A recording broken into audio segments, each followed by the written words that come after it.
क्या कहते हैं, पेड़ पौधा लगाता भी था, उसमें पानी डालता था, उसको सहलाता था, और उससे पेड़ पौधे भी बहुत खुश रहते थे। पेड़ पौधे कहते थे कि अरे मेरा मालिक आ गया, देखो मेरी सेवा करने के लिए। एक दिन उसने क्या किया, एक जगह आम का पेड़ लगाया और एक जगह बरगद का, थोड़ी थोड़ी दूर पे बरगद का।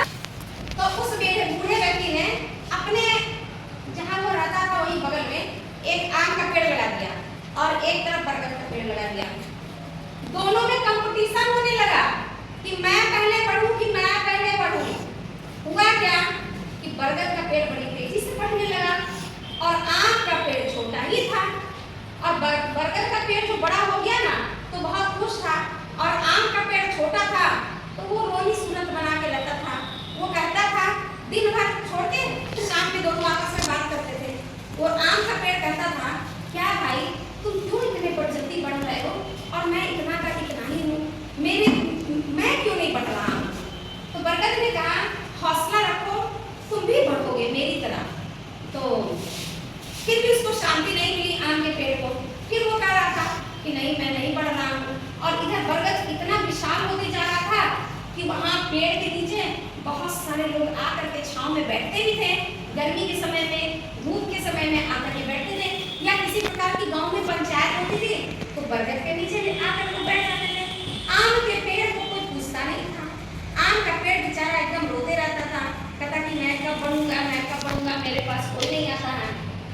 ऐसे करते करते बरगद का पेड़ तो बहुत विशाल हो गया और पूरा छाया देने लगा। आम का पेड़ थोड़ा सा बढ़ा। जब थोड़ा सा बढ़ा तो बरगद ने कहा कि देखो अब तो तुम थोड़ा बढ़ रहे हो ना, अब तुमको चिंता करने की जरूरत नहीं है।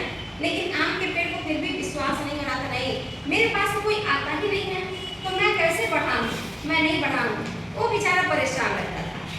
हुआ क्या कि कुछ समय बीतने के बाद आम का पेड़ थोड़ा और बढ़ गया। जब बढ़ गया तो उसमें आम के फल आने लगे। जब आम के फल आने लगे तो वहाँ 2-4 बच्चे जो है देखे कि अरे आम के फल आ गए इसमें। बच्चे लोग उस आम के पेड़ को देखकर बहुत खुश हुए कि अरे इसमें तो फल आ रहा है। तो 2-4 बच्चे आम के पेड़ के पास आ गए और वहाँ देख करके बहुत खुश होने लगे। शाम हुई तो आम जो है, आम के पेड़ को अंदर से बहुत खुशी हुई। उसने बरगद को कहा, क्या भाई लगता है अब मैं भी कुछ बड़ा हो गया हूँ, इसलिए कि देखो मेरे पास फल आ गया है। तो बरगद ने कहा, बिल्कुल सच, तुम हार मान रहे थे कि तुम बढ़ते नहीं हो, देखो तुम्हारे पास फल आ गया है। मेरे पास तो सिर्फ पत्ते ही पत्ते हैं, पर तुम्हारे पास तो फल आ गया है। और समय जैसे ही आगे बढ़ा उस पेड़ में बहुत सारे आम आ गए, बहुत सारे आम। और सारे जितने लोग थे वो बरगद के पेड़ के पास से हट करके आम के पेड़ के पास आकर के खुशी खुशी आम तोड़ के खाने लगे। कच्चे आम भी खाए, पके आम भी खाए, छांव में बैठते, बिल्कुल छांव में ही बैठते थे। तो आम के पेड़ को बहुत खुशी हुई कि अब मुझे भी लोग चाहने लगे हैं। और बरगद का पेड़ देखकर बहुत खुश हो रहा था, उसको रोना नहीं आ रहा था। क्यों? क्योंकि उसको लग रहा था जैसे कि आम का पेड़ नहीं बढ़ रहा तो मायूस हो रहा था।